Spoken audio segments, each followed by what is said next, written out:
Kaum muslimin rahimakumullah, kajian kita dalam kesempatan kali ini insyaallah tentang sebuah judul Al-Adabu Ma'allah. Artinya secara bebas, bagaimana seorang hamba selalu beradab di hadapan Allah.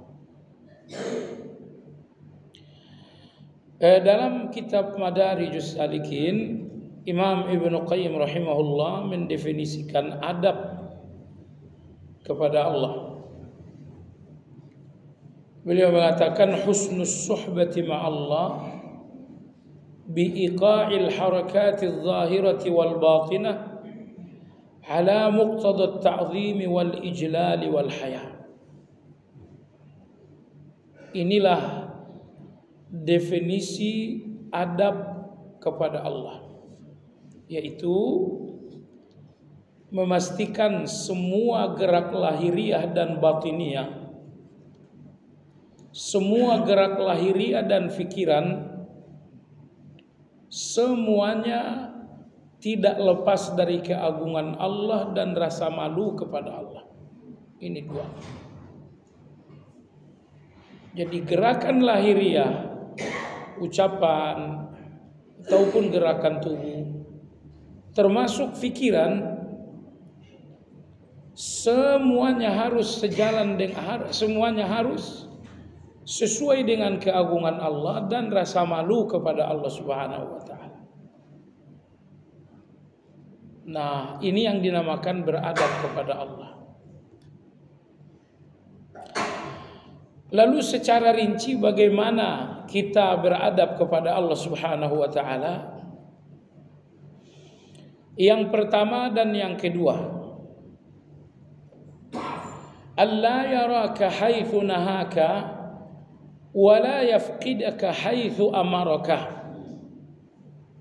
Ini adab 1 dan 2. Bahwa Allah tidak pernah menjumpaimu dalam larangannya dan tidak pernah kehilanganmu di dalam perintahnya. Inilah adab 1 dan adab 2. Jadi Allah Azza wa Jalla menguji kita dengan perintah dan larangan. Jadi semua perintah-perintah Allah, semua larangan-larangan Allah adalah ujian untuk keimanan kita. Ada orang yang mengabaikan ujian ini, tidak mau taat kepada perintah dan larangan. Dan ada juga orang yang pilih-pilih, perintah yang wajib saya lakukan, kalau sunnah nggak usah dulu. Larangan yang haram saya jauhi, tapi kalau yang makruh saya belum bisa tinggalin. Nomor 2 ini walaupun tidak berdosa, tapi tidak terlihat loyalitas yang bersifat total. Kita tidak melihat kesetiaan yang 100% kepada Allah Azza wa Jalla. Anda tahu jamaah sekalian, orang-orang yang akan memasuki surga itu ada 2 golongan. Pertama adalah as-sabiqun. Mereka dinamakan juga dengan al-muqarrabun. Nomor 2 adalah ashabul yamin. Di mana perbedaannya? Perbedaannya adalah soal loyalitas dan kesetiaan terhadap perintah dan larangan. As-sabiqun sesuai dengan artinya adalah berlomba. Karena tidak ada misi hidup mereka kecuali terus-menerus berlomba menjalankan perintah, berlomba menjauhi larangan. Ulama-ulama kita mengatakan kalau mau tahu hati seseorang bersih atau kotor, maka lihat perlombaan-perlombaan hidupnya. Orang-orang yang berhati bersih, perlombaan hidupnya hanya kebaikan. Saya tidak boleh kalah dalam kebaikan. Saya nggak boleh kalah dalam tilawah. Saya nggak boleh kalah dalam zikir pagi dan petang. Inilah orang-orang yang berhati bersih. Kompetisi hidup mereka hanya soal baik. Saya nggak boleh kalah dalam kebaikan. Tetapi orang-orang yang hatinya kotor, kompetisi mereka dunia.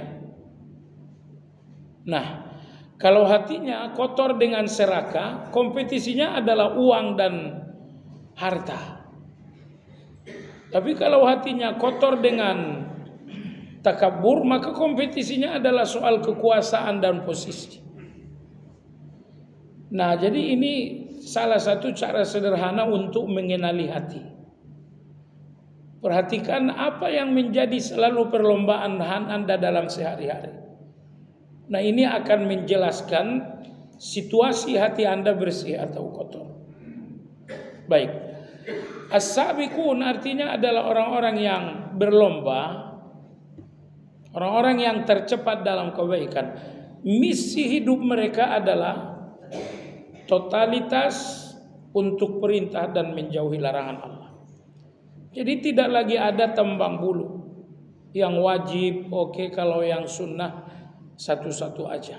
Ini bukan jalan hidup as-sabiqun. Ini bukan pola beragamanya al-muqarrabun. Baik. Golongan kedua masuk surga adalah ashabul yamin. Nah, ashabul yamin ini yang pola hidupnya seperti itu. Semua kewajiban Allah mereka sempurnakan. Tetapi soal yang sunnah setengah hati. Semua larangan Allah tidak satu pun yang disentuh kalau sifatnya haram. Tapi kalau yang tidak haram masih saja dijalankan. Ini ahlul jannah juga, tetapi ashabul yamin. Baiklah jemaah sekalian, inilah adab yang pertama dengan Allah Azza wa Jalla. Jangan sampai Allah kehilangan Anda di setiap perintahnya yang wajib ataupun yang sunnah. Nomor dua, jangan sampai Allah menemukan Anda di dalam larangannya yang haram ataupun makruh. Jadi sunnah ini kenapa mesti dijalankan? Karena dia akan memudahkan Anda untuk yang wajib. Puasa-puasa sunnah itu memudahkan puasa yang wajib.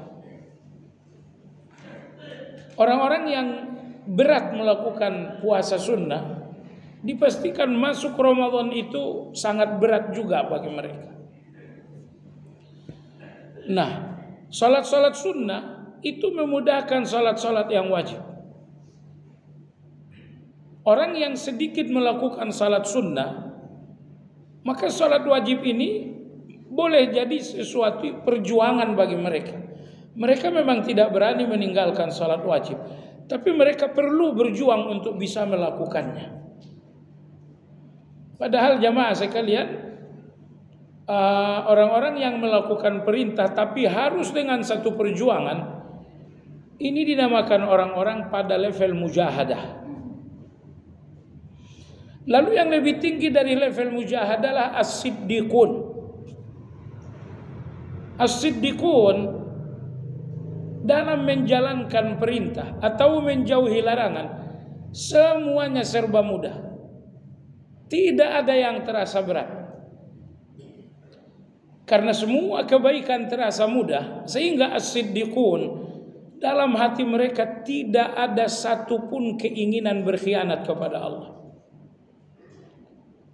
Semua kebaikan terasa mudah dilakukan. Semua larangan terasa gampang untuk ditinggalkan. Karena semuanya serba mudah, maka di dalam jiwa as-siddiqun tidak ada keinginan berkhianat kepada Allah. Tidak ada keinginan mereka mengkhianati Allah dalam perintah. Tidak ada keinginan mereka mengkhianati Allah dalam larangan. Karena semua perintah dan larangan itu bagi mereka sangat mudah. Baik begitu pun dalam larangan. Kalau Anda terbiasa meninggalkan yang makruh, maka meninggalkan yang haram itu bukan perjuangan, artinya sangat mudah bagi Anda. Jadi kalau ada orang-orang yang sangat berat sekali meninggalkan yang haram, itu disebabkan karena mereka masih sangat banyak melakukan yang makruh. Jamaah sekalian, kadang-kadang makruh itu karena bendanya. Ambil contoh misalnya pete, jengkol. Tapi kadang-kadang makruh itu karena berlebihannya. Nah, makruh berlebihan ini ada 5. Yang pertama, ngobrol berlebihan. Nomor 2, memandang berlebihan. Nomor 3, makan berlebihan. Yang keempat, tidur berlebihan. Yang kelima, bergaul berlebihan. Nah ini 5 induk yang makruh. Ngobrol itu kan boleh, tapi kalau sudah berlebihan itu bahaya. Baiklah jamaah sekalian, kita lanjutkan adab yang ketiga. Anta tasabaqa ilaihi, bahwa Anda selalu mengambil sikap berlomba menuju Allah. Adab yang ketiga, bahwa Anda tidak pernah terlambat untuk Allah Subhanahu wa taala. Di dalam salat, di dalam segala perintah-perintah Allah, Anda enggak pernah terlambat. Kadang-kadang ada keterlambatan yang harganya mahal. Dulu ada seorang laki-laki Yaman, namanya Abu Abdurrahman. Nama aslinya Abdullah bin Usailah As-Sunabihi. Sewaktu Nabi kita Shallallahu Alaihi Wasallam masih hidup, Abdullah As-Sunabihi dengan sejumlah orang-orang Yaman masih menunda hijrah kepada Nabi. Tapi pada akhirnya mereka ada beberapa orang bersepakat, ya sudah, ini tidak boleh ditunda lagi, kita harus hijrah menjumpai beliau. Maka mereka bertolak dari Yaman menuju Madinah untuk berhijrah kepada Nabi Sallallahu Alaihi Wasallam. Nah, setelah mereka melewati satu kawasan, kalau nggak salah namanya Usfan, atau jarak yang lebih dekat dengan Madinah, mereka melewati satu kampung. Penghuni kampung bertanya, kalian ini dari mana, mau ke mana? Rombongan As-Sunabihi mengatakan, kami ini dari Yaman. Tujuan kami berhijrah kepada Nabi Sallallahu Alaihi Wasallam. Lalu dikatakan, kalian ini orang yang rugi. Nabi Shallallahu Alaihi Wasallam sudah wafat 5 hari yang lalu. Jadi perhatikan, keterlambatan 5 hari menjadi penyebab mereka ini tidak sampai pada level sahabat. Seandainya mereka tidak terlambat hijrah, tentu saja mereka dinamakan sahabatnya Nabi. Tapi qadarullah, karena mereka menunda, Allah hukum penundaan itu dengan harga yang sangat mahal. Akhirnya mereka semuanya tidak lagi dinamakan sahabat. Mereka dinamakan tabi'in. Ada apa ini? Jawabannya, penundaan dalam kebaikan sering sekali harganya mahal. Maka orang-orang yang betul-betul beradab kepada Allah, mereka tidak akan pernah terlambat untuk Allah Azza wa Jalla. Di dalam sholat mereka tidak terlambat, di dalam berhaji nggak terlambat, dalam puasa. Intinya di setiap kebaikan mereka nggak pernah terlambat. Mereka tidak pernah terlambat. Ya kecuali karena uzur. Kecuali karena uzur. Kalau memang tidak ada uzur, mereka tidak pernah terlambat. Baik. Ini adab berikutnya kepada Allah. Jangan pernah terlambat untuk Allah. Misal begini, Anda kalau zikir pagi langsung selesai subuh, artinya anggaplah jam 5 Anda sudah zikir pagi. Atau nomor 2, Anda tunda zikir pagi ini boleh sampai jam 10. Sudah, nanti saja saya zikir pagi jam 6. Anda menunda zikir pagi, iya. Sebetulnya yang Anda tunda itu adalah keridhaan Allah untuk Anda. Kalau dari jam 5 Anda sudah zikir pagi, artinya dari jam 5 itu Allah udah ridho dengan Anda. Tapi keputusan Anda bahwa Anda zikir pagi jam 6, terlambatlah ridho Allah untuk Anda setengah jam. Kalau Anda tunda lagi, nanti saja jam 7, terlambatlah ridho Allah untuk Anda selama 2 jam. Nah, ini coba difikirkan. Kebaikan yang Anda tunda sebenarnya Anda sedang menunda ridho Allah. Setengah jam Anda menunda satu kebaikan, setengah jam ridho Allah tertunda untuk Anda. Padahal boleh jadi ridho yang sampai kepada Anda lebih segera, ini mungkin akan menghasilkan banyak keberkahan. Misalnya, kalau di jam 5 Allah telah sampaikan ridhonya kepada Anda, mungkin dari ridho ini Anda akan menemukan kemudahan. Karena ridho ini Anda akan terhindar dari bahaya. Karena ridho ini Anda akan mendapatkan keberkahan. Tapi kalau ridho itu sudah terlambat, akan terlambatlah banyak kebaikan untuk Anda. Baik jamaah sekalian, lalu yang perlu untuk kita fahami juga, satu nasihat ya. Nasihat seorang kalau nggak salah Hudzaifah atau siapa kepada Umar bin Khattab. Beliau mengatakan, wahai Amirul Mukminin, sesungguhnya Allah punya hak atas dirimu di siang hari dan Allah tidak menerimanya di malam hari. Dan Allah punya hak atas dirimu di malam hari dan Allah tidak menerimanya di siang hari. Jadi seolah-olah beliau ingin berkata, setiap waktu sudah ada kesibukannya sendiri-sendiri. Sekarang di jam 5 kesibukan Anda adalah zikir. Karena boleh jadi nanti jam 6 akan ada kesibukan lain. Nanti jam 7 akan ada lagi kesibukan lain. Nah, jadi satu kebaikan semakin ditunda, semakin terasa tidak dicintai. Karena kebaikan yang betul-betul Anda cintai nggak mungkin Anda tunda-tunda. Tidak mungkin ditunda-tunda. Tapi kan agama memberikan waktu yang longgar. Betul, zikir pagi waktunya sampai jam 10 atau jam 11. Zikir sore waktunya juga sampai jam 10, jam 11 malam. Tapi waktu yang lapang ini bukan berarti Anda menunda. Waktu yang longgar ini artinya adalah bahwa dalam keadaan uzur Anda punya kebebasan. Intinya menunda satu kebaikan tanpa uzur adalah satu hal yang tercela.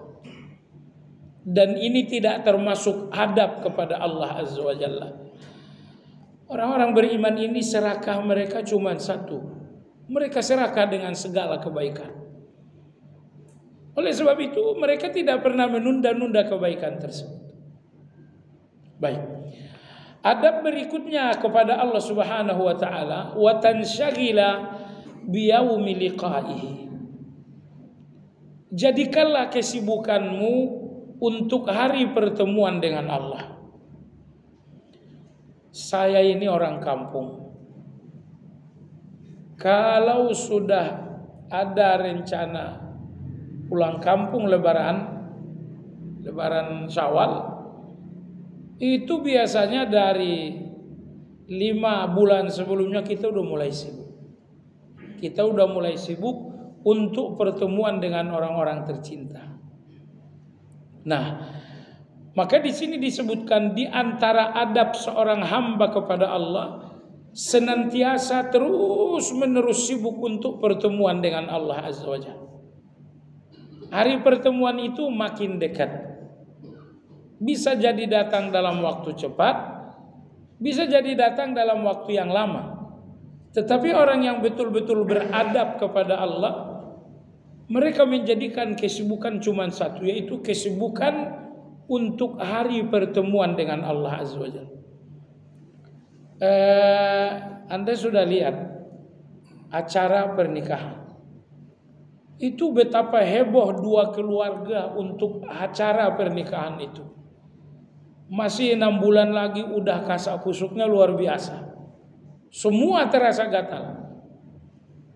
Itu hanya untuk 1 hari pernikahan. Nah, saya cuma ingin mendekatkan satu persoalan saja. Bahwa orang-orang yang penuh adab kepada Allah, kesibukan besar mereka adalah mempersiapkan pertemuan dengan Allah. Mereka bangun tengah malam, dalam hati mereka berkata, ini persiapan menjumpai Allah. Mereka membaca Al-Quran, mereka mengatakan, ini persiapan bertemu dengan Allah Azza wa Jalla. Nah, kita ini udah bersiap bertemu dengan Allah. Saya yakin tuh, subuh kita adalah persiapan bertemu dengan Allah. Mungkin sebentar kita akan sholat syuruk, itu pun dalam rangka siap-siap bertemu dengan Allah. Tapi persiapan itu belum menjadi kesibukan. Persiapan itu belum menjadi kesibukan. Karena yang dimaksud dengan kesibukan adalah waktu Anda menjadi lebih banyak. Nomor 2, Anda makin lapang dada mengorbankan banyak hal. Itu namanya sibuk. Jadi dalam kesibukan ada waktu yang lebih banyak. Di dalam kesibukan Anda banyak berkorban. Kalau 2 hal ini belum ada, berarti yang sedang kita lakukan ini hanya persiapan sederhana. Seolah-olah pertemuan dengan Allah itu masih 20 tahun lagi. Jadi nasihat Nabi kita sallallahu alaihi wasallam kepada Abdullah bin Umar, kun fid dunya ka'annaka gharib aw abiru sabil. Wahai Ibn Umar, lihatlah dirimu di dunia seperti perantau. Bahkan kalau bisa sebagai seorang musafir. Kalau perantau di negeri rantau itu bertahun-tahun tapi ujungnya pulang. Tapi kalau musafir dalam perjalanan ukurannya hari lalu kemudian pulang. Maka Nabi mengatakan, wahai Ibn Umar, 2 pilihan engkau melihat dirimu. Pertama, lihat dirimu perantau, setahun, 2 tahun, 3 tahun kamu harus kembali kepada Allah. Atau nomor 2, ini yang lebih baik lagi, lihat dirimu di dunia ini sebagai musafir yang dalam hitungan beberapa hari akan kembali kepada Allah Azza wa Jalla. Nah, maka setelah Ibnu Umar menerima wasiat ini dari Nabi kita, beliau selalu berpesan kepada orang-orang yang ia jumpai. Idza asbahta fala tantadhiril masa wa idza amsayta fala tantadhiris sabah. Artinya apabila kamu hidup di pagi hari, jangan terlalu yakin masih hidup sampai sore. Kalau kalian hidup di sore hari, jangan terlalu yakin bahwa masih ada kehidupan sampai pagi. Jadi intinya, apa yang membuat Anda jamaah sekalian, apa yang membuat Anda sibuk untuk hari pertemuan dengan Allah? Jawabannya karena Anda melihat kematian itu dekat. Sehingga Anda sibuk untuk pertemuan dengan Allah Azza wa Jalla.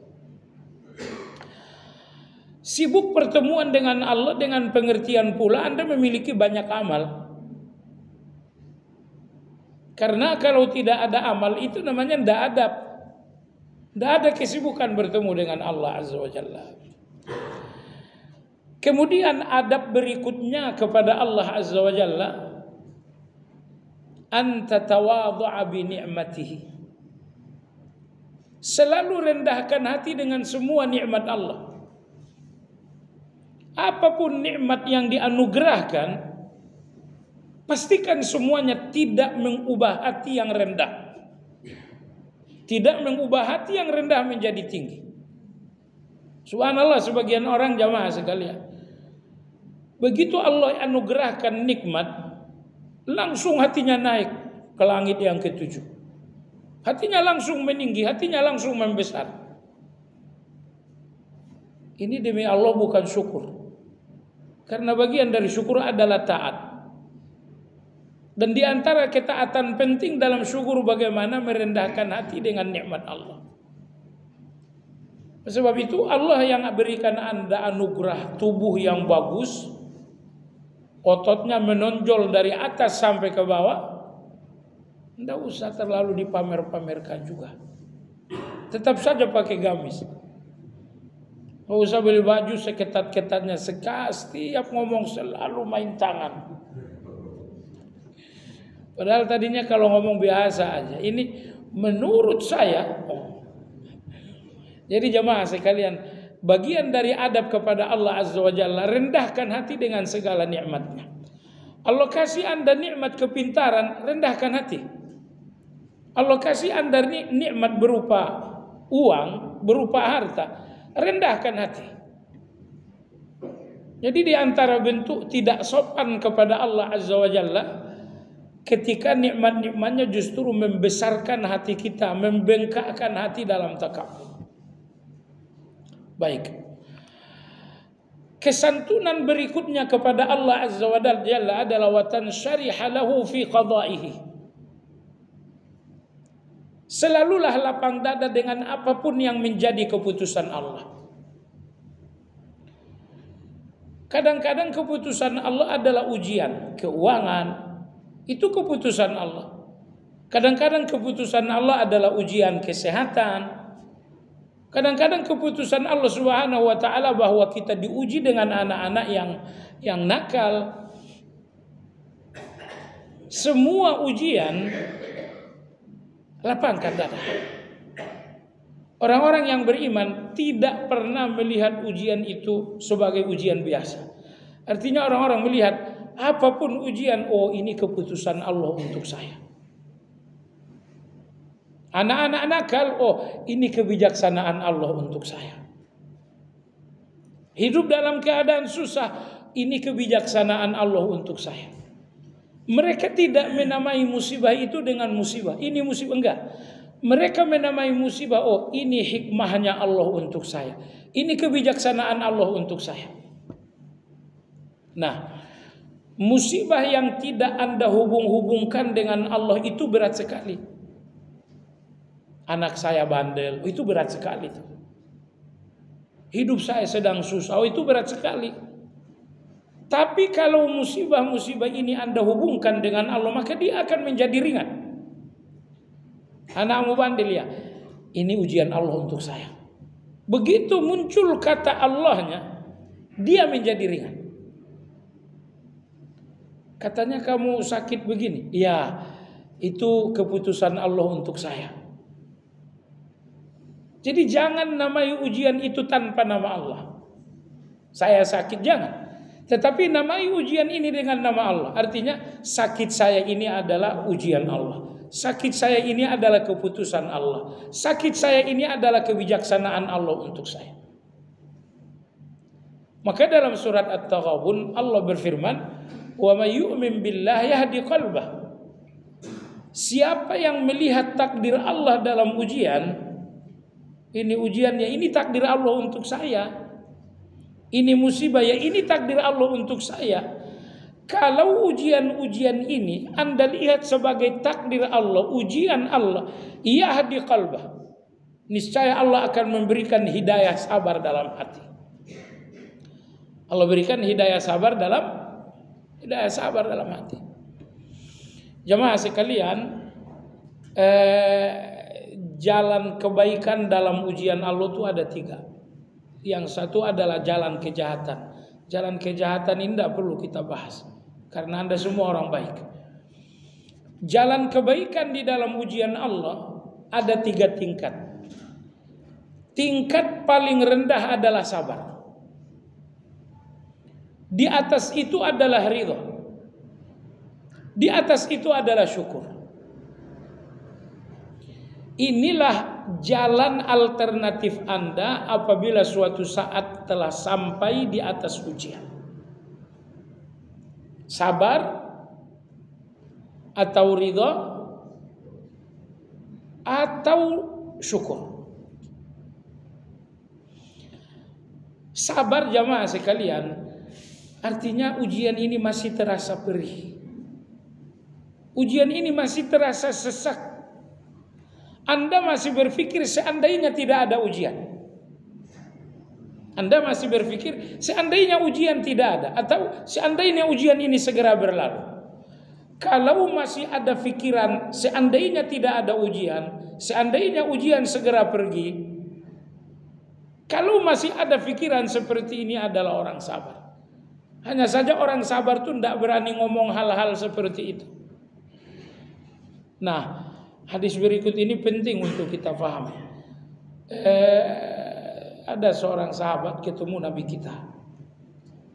Ini suara saya tinggal beberapa liter lagi, jadi kurang lantang ini. Jadi Anda saja yang mesti bangun. Kalau sedikit ngantuk nggak bagus. Jadi sahabat ini mengatakan, ya Rasulullah, inni la ajidu fi nafsi syai'an.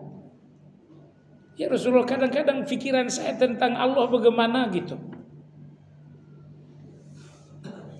Misalnya begini, saya ini kok udah lama berdoa kok belum dikasih. Nah itu. Saya ini udah lama diuji kok belum selesai juga.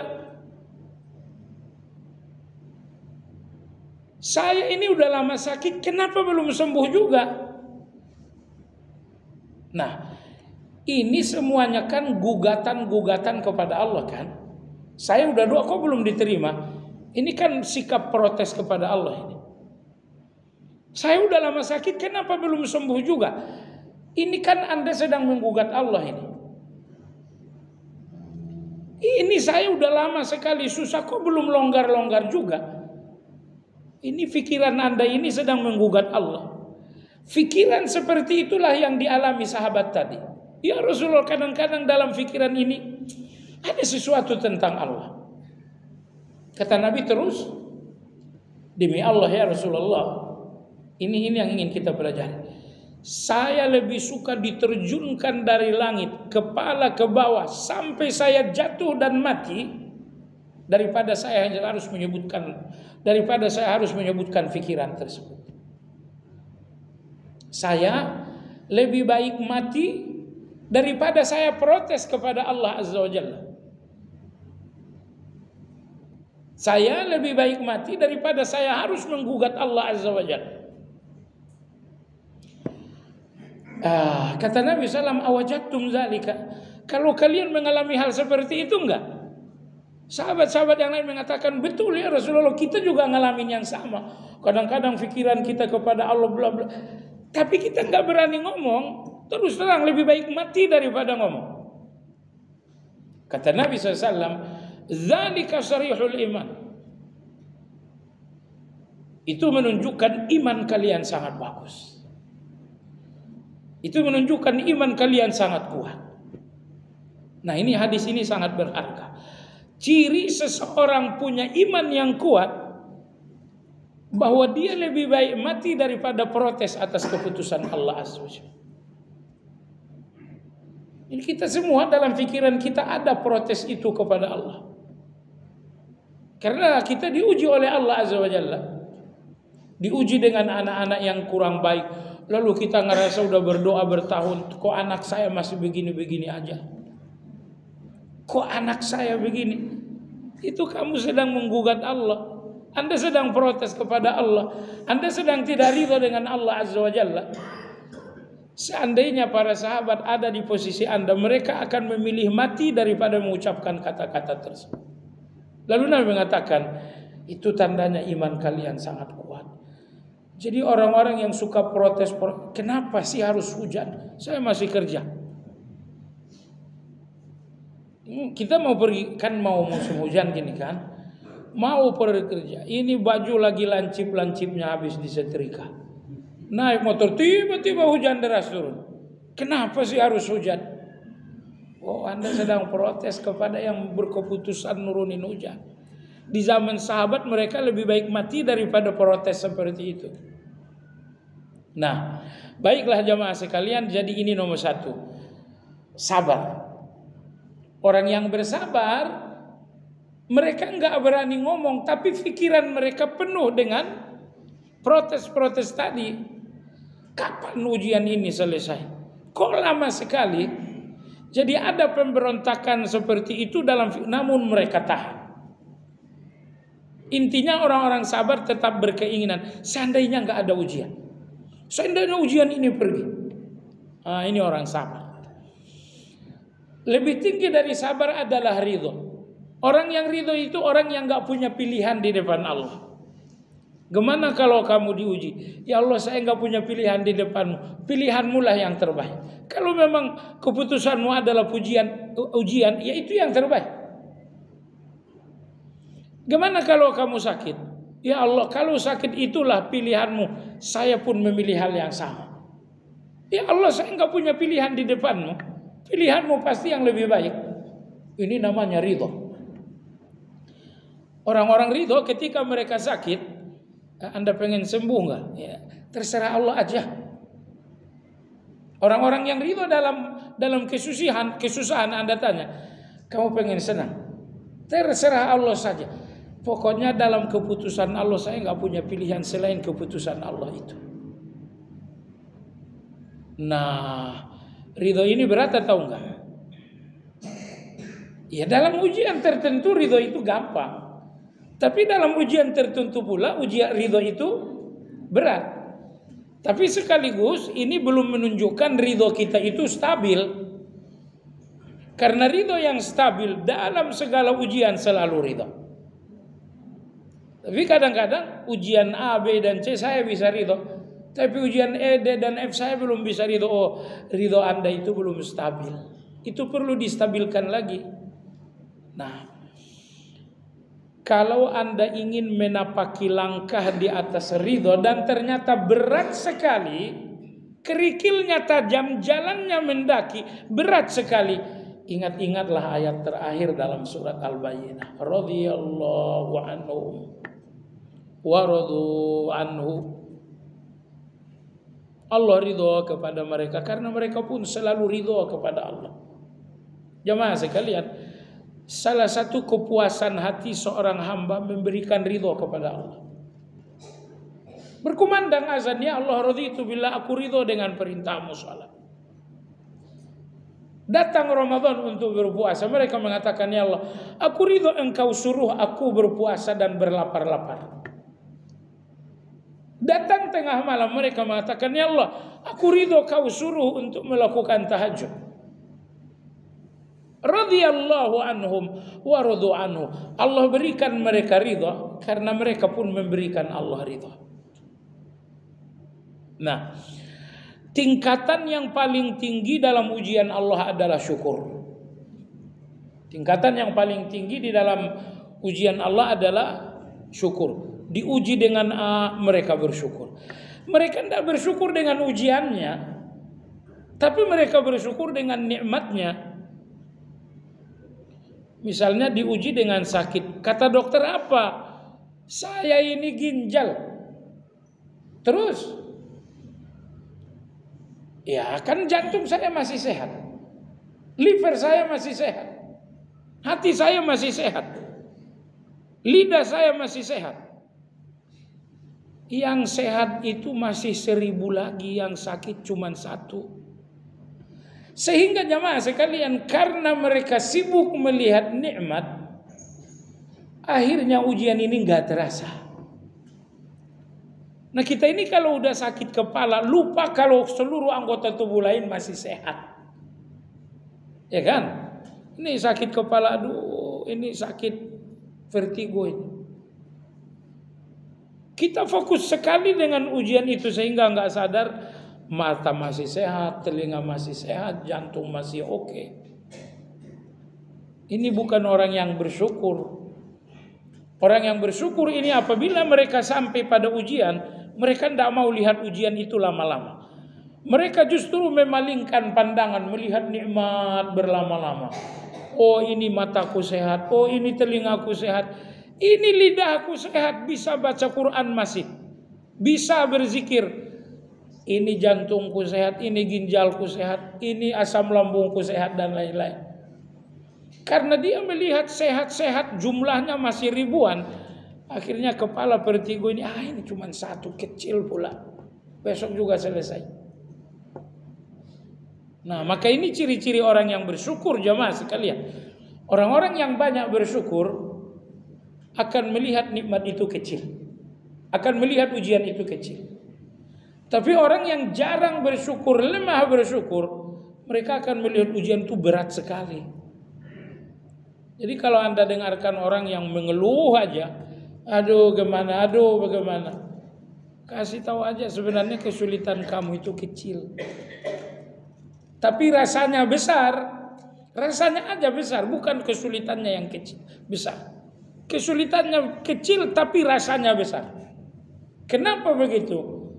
Ya artinya syukur kamu sedikit. Orang yang syukurnya sedikit gak akan tahan dengan ujian, gak akan kokoh dalam ujian.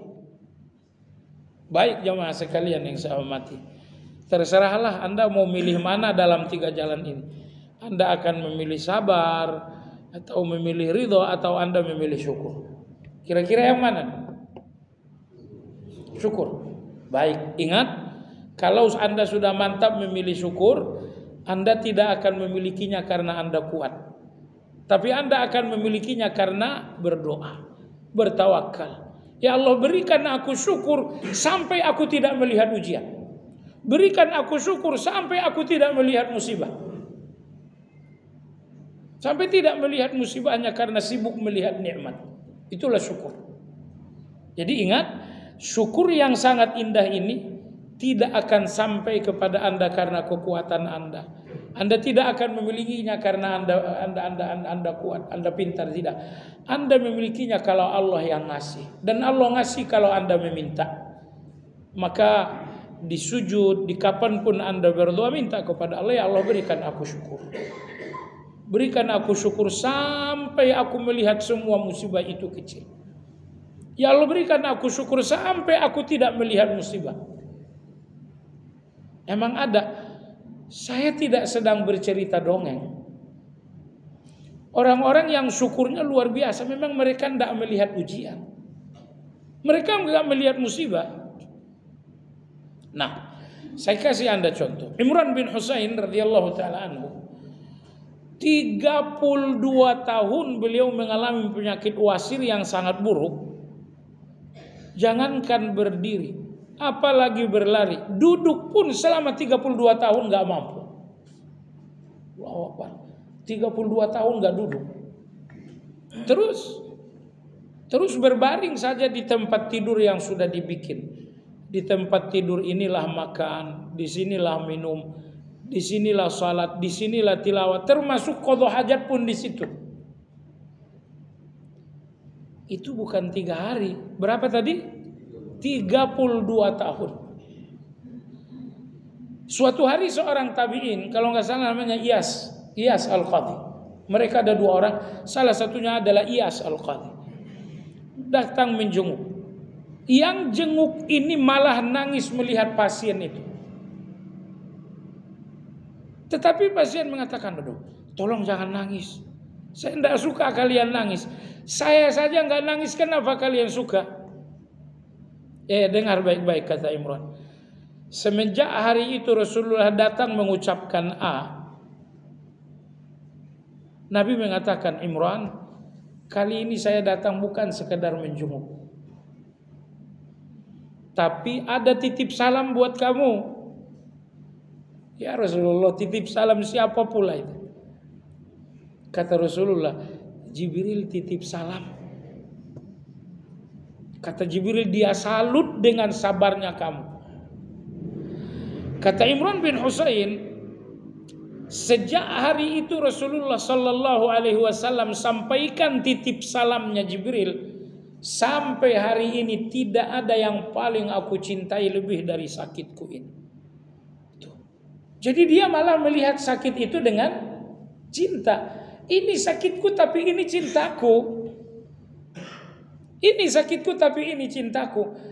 Oh, dongeng sekali ya. Dongeng sekali karena memang kita dengan beliau langit dan bumi.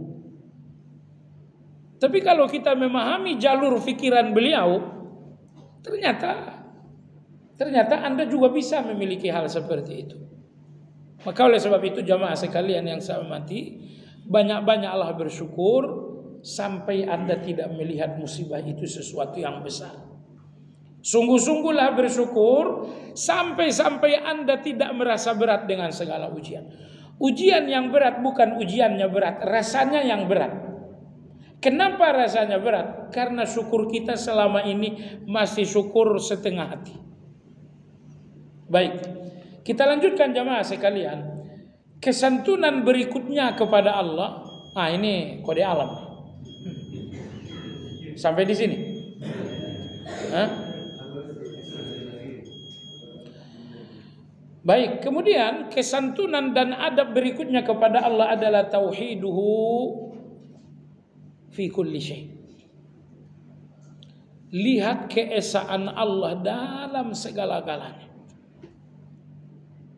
Dalam segala-galanya lihat keesaan Allah. Dalam semua ibadah lihat keesaan Allah.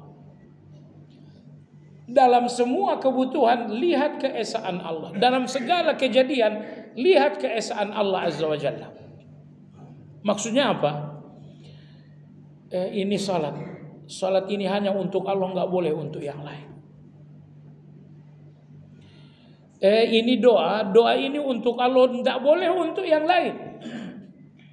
Lihat keesaan Allah dalam segala ibadah, sehingga dalam ibadah nggak ada yang Anda nggak pernah menolehkan ibadah kepada Anda, nggak pernah menoleh kepada manusia dalam ibadah. Kadang-kadang dalam ibadah kita masih menoleh kepada manusia. Ya, kita masih menoleh kepada manusia dalam ibadah. Salat qabliyah ba'diyah di masjid banyak yang lihat. Giliran uzur ke masjid, salatnya di rumah, qabliyah ba'diyahnya nggak ada. Kenapa kalau di rumah nggak ada qabliyah ba'diyah, di masjid ada qabliyah ba'diyah? Artinya dalam ibadah Anda masih menoleh kepada manusia. Sehingga hadirnya manusia membuat Anda melakukan ibadah. Tapi tidak hadirnya manusia membuat Anda main-main dan acuh tak acuh dengan ibadah. Anda belum sepenuhnya membawa keesaan Allah dalam ibadah itu. Sehingga banyaklah ibadah-ibadah yang Anda masih gunakan untuk menoleh kepada manusia. Nomor 2, rububiyah. Anda kan punya banyak kebutuhan ini. Anda butuh uang, Anda butuh sehat, Anda butuh bahagia. Pertanyaan, siapa yang Anda lihat dalam kebutuhan itu? Anda ingin sehat, saya melihat dokter. Saya ingin kaya, saya melihat pelanggan. Anda masih melihat selain Allah dalam keinginan Anda. Ini namanya tidak bertauhid. Maka kesantunan dan adab berikutnya kepada Allah Azza wa Jalla, lihatlah keesaan Allah dalam segala kebutuhan, dalam segala peristiwa. Ini namanya keesaan rububiyah. Ini namanya keesaan rububiyah. Bahwa Anda melihat keesaan Allah dalam segala kebutuhan Anda dan dalam segala peristiwa-peristiwa. Dan nomor 2, lihat keesaan Allah dalam ibadah. Sehingga nggak ada ibadah yang Anda lakukan untuk telinga manusia. Tidak ada ibadah yang Anda lakukan untuk pandangan manusia. Tidak ada ibadah yang Anda lakukan untuk buah bibir manusia. Baik, maka kesantunan berikutnya kepada Allah adalah tauhiduhu fi kulli syai. Lihat keesaan Allah dalam segala-galanya. Yang terakhir aja ya, yang terakhir masih panjang sekali, 2 hari baru kelar ini. Yang terakhir, jamaah sekalian, dawamu husnuzanni bihi. Terus terus menerus husnuzon kepada Allah. Husnuzon dalam keadaan baik itu husnuzonnya semua orang. Tapi husnuzon dalam keadaan Anda jatuh, husnuzon dalam keadaan Anda sedang sakit, husnuzon dalam keadaan seperti ini hanya dari orang-orang yang betul-betul mengenal Allah. Lagi banyak uang, husnuzon kepada Allah. Ini husnuzon Anda itu karena uangnya, bukan karena Allahnya. Jangankan Anda, orang-orang fasik pun bisa husnuzon dalam keadaan baik. Tapi ada saatnya Anda akan dijatuhkan oleh Allah dalam ujian. Dan ingat, Allah menguji Anda, insya Allah di titik lemah Anda. Karena tujuan dari ujian ini agar Anda menjadi kuat. Ya, kalau misalnya titik lemah Anda adalah soal anak, akan datang ujian soal anak buat Anda. Kalau titik lemah Anda adalah soal perempuan, akan datang ujian untuk Anda dalam bentuk perempuan. Kalau misalnya titik lemah Anda soal uang, akan datang ujian Allah dalam bentuk keuangan. Allah akan menjatuhkan Anda dalam hal-hal yang menjadi kelemahan sampai Anda kembali bangkit. Sehingga kelemahan Anda menjadi satu kekuatan. Nah, tapi jamaah sekalian, ingat, husnuzon kepada Allah dalam keadaan-keadaan baik itu gampang. Namun husnuzon kepada Allah justru ketika Anda sedang terpuruk. Husnuzon kepada Allah justru ketika Anda sedang sakit. Husnuzon kepada Allah justru sewaktu Anda sedang dijauhi oleh manusia. Husnuzon seperti ini murni karena mengenali Allah. Karena hakikat husnuzon bahwa Anda melihat sifat-sifat Allah dengan keadaan Anda. Misalnya Anda sakit, ya, Allah itu tetap Ar-Rahman walaupun saya sakit. Allah itu tetap Ar-Rahim walaupun saya sakit. Allah itu Halim, tetap Maha Lembut walau saya sakit. Prasangkanya kepada Allah seperti sifat-sifat Allah tidak berubah walaupun sakit.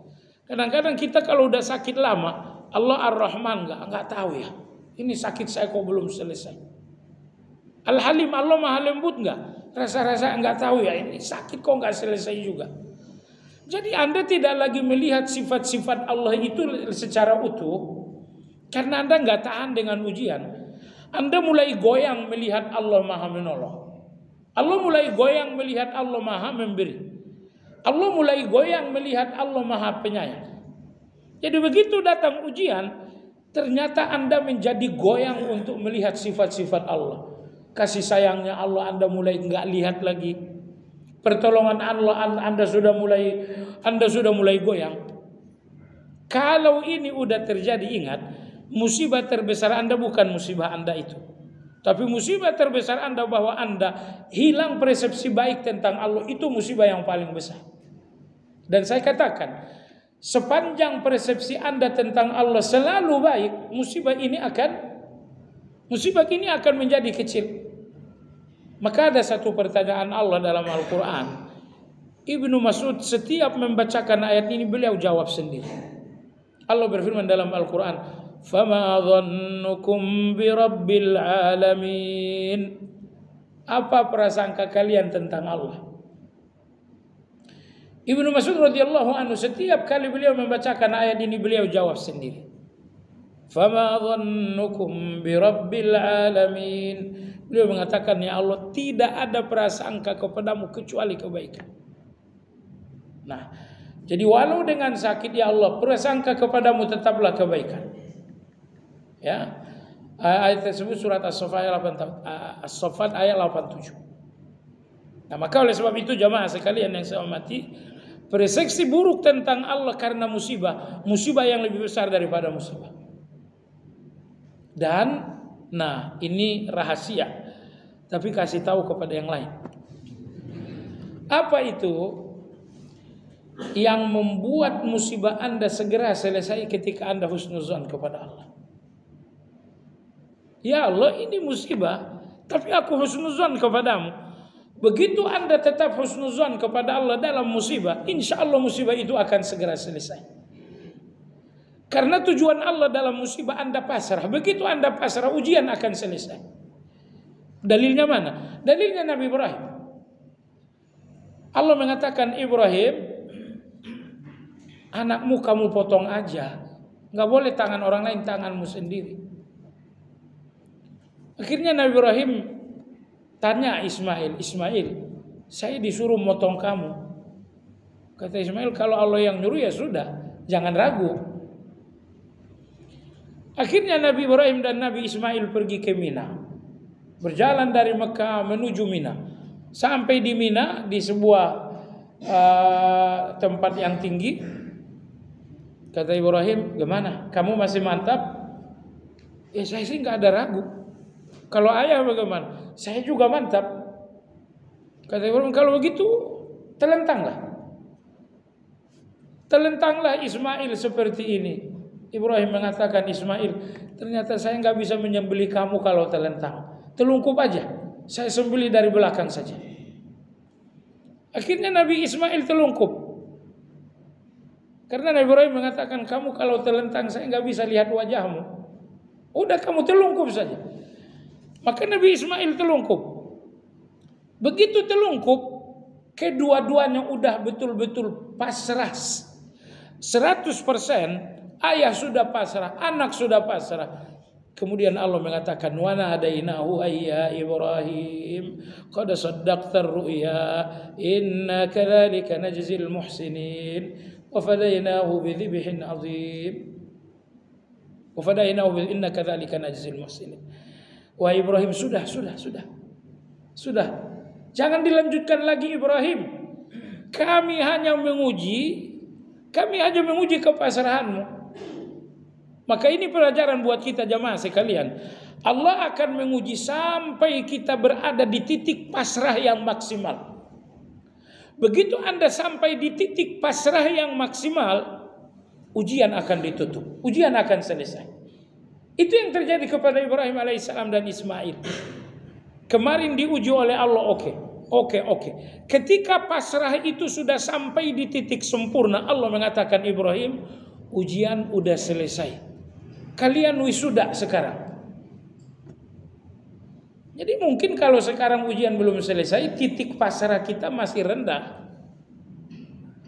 Perlihatkan kepada Allah bahwa Anda sudah sampai kepada titik pasrah tertinggi dari seorang hamba. Kalau Allah telah mengakui itu, insya Allah ujian Anda akan selesai. Jadi intinya ujian ini hanya untuk membawa Anda kepada sikap pasrah kepada Allah Azza wa Jalla. Kadang-kadang datang ujian, kita masih mencoba melawan dengan kekuatan, patah kekuatan kita. Kita ambil kekuatan kedua, patah lagi. Kita ambil kekuatan ketiga, patah lagi. Kamu masih melawan dengan kekuatan kecilmu, semuanya akan patah. Ujian gak akan selesai. Kalau ingin selesai ujian ini, jangan lagi melawan. Berikan kepada Allah kepasrahan yang sifatnya 100%. Baik jamaah sekalian yang saya hormati, sampai di sini kajian kita. Mudah-mudahan bermanfaat. Kajian ini mudah-mudahan jadi jalan hidup. Kita betul menjadi hamba-hamba yang santun kepada Allah Azza wa Jalla. Baik, demikian kita. Nggak ada pertanyaan kan? Iya, mana dia pertanyaannya kalau ada? Iya, monggo silakan.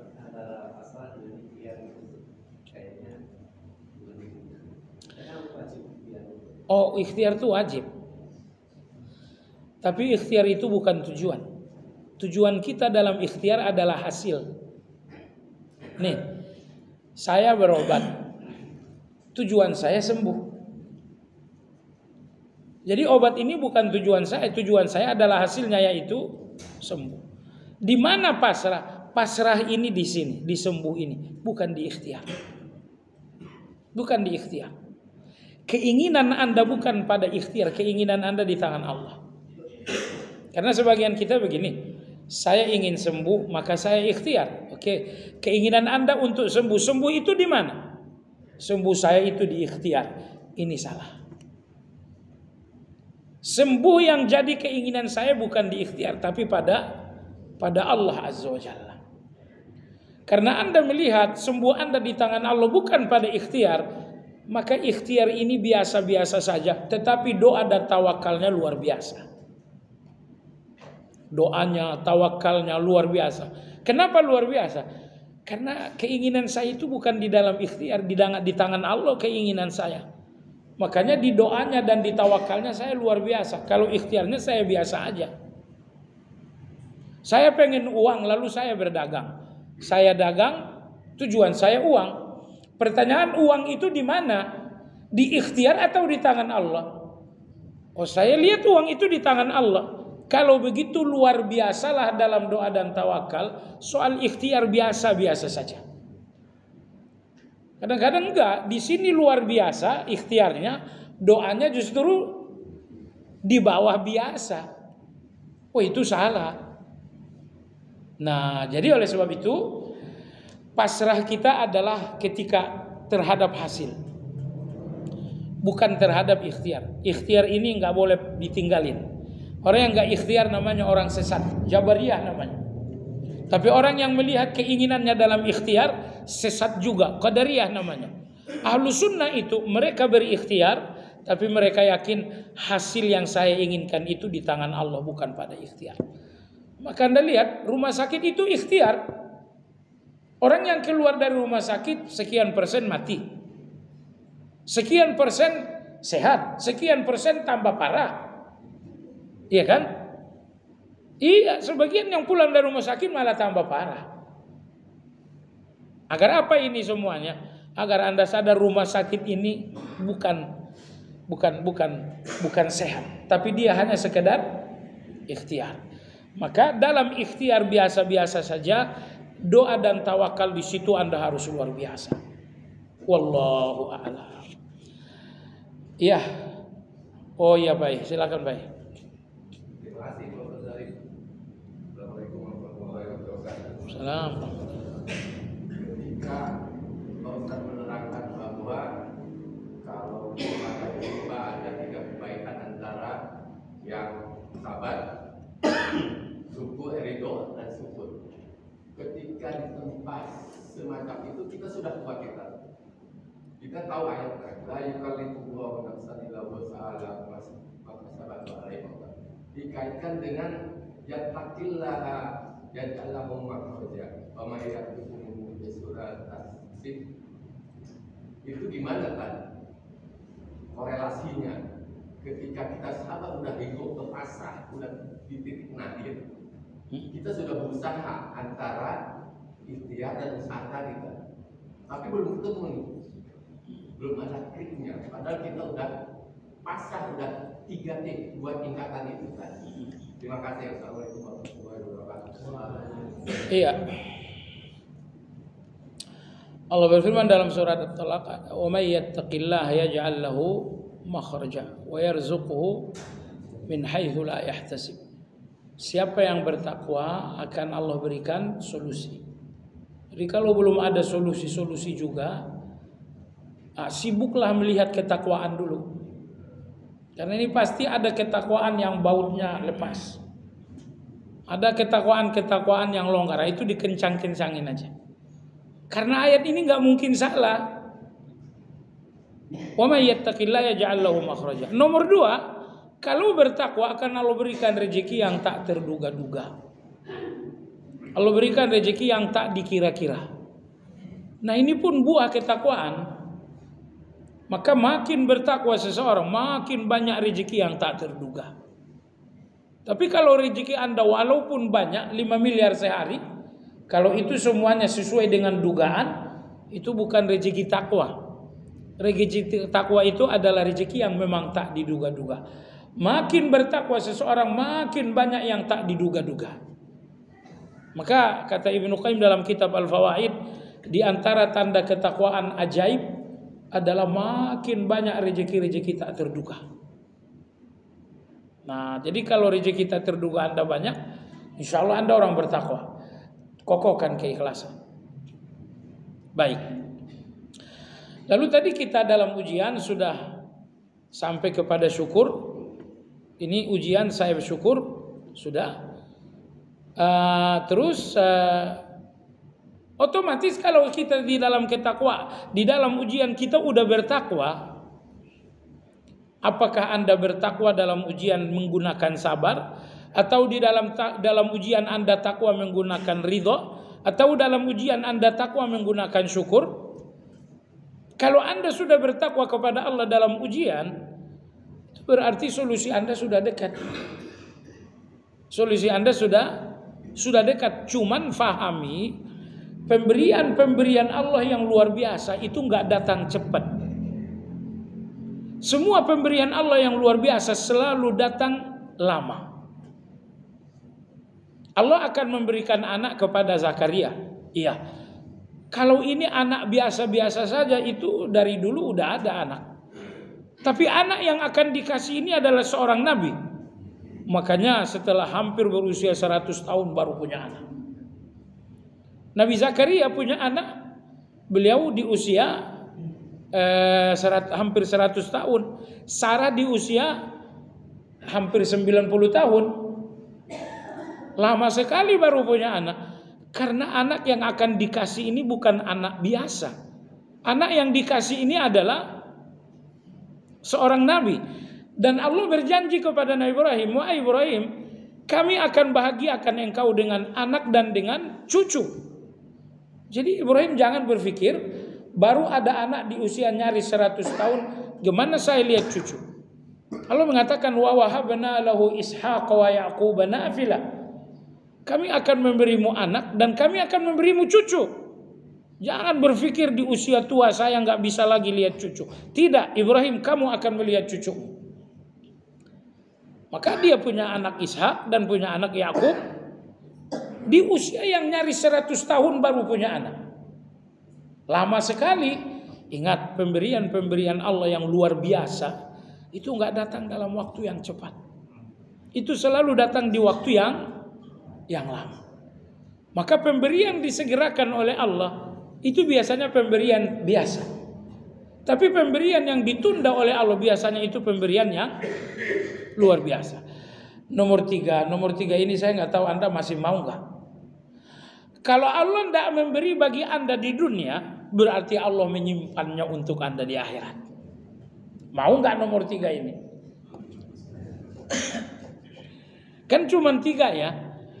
Pemberian Allah segera, atau pemberian Allah ditunda, atau nomor 3 pemberian Anda disimpan oleh nanti aja di surga.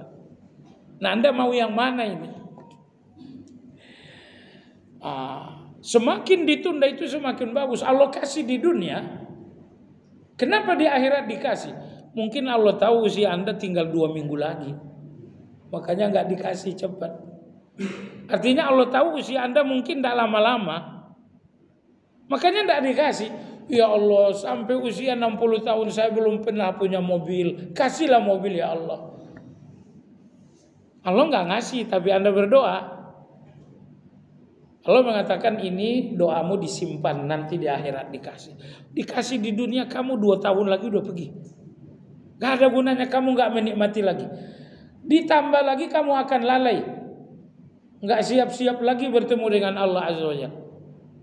Nah, jadi ternyata kadang-kadang keinginan kita disimpan oleh Allah untuk kita mendapatkannya di akhirat. Kehidupan akhirat itu jauh lebih baik. Wallahu ta'ala a'lam. Ya demikian, subhanakallahumma bihamdika asyhadu an la ilaha illa anta astaghfiruka wa atubu ilaik. Alhamdulillahi rabbil alamin. Assalamualaikum warahmatullahi wabarakatuh.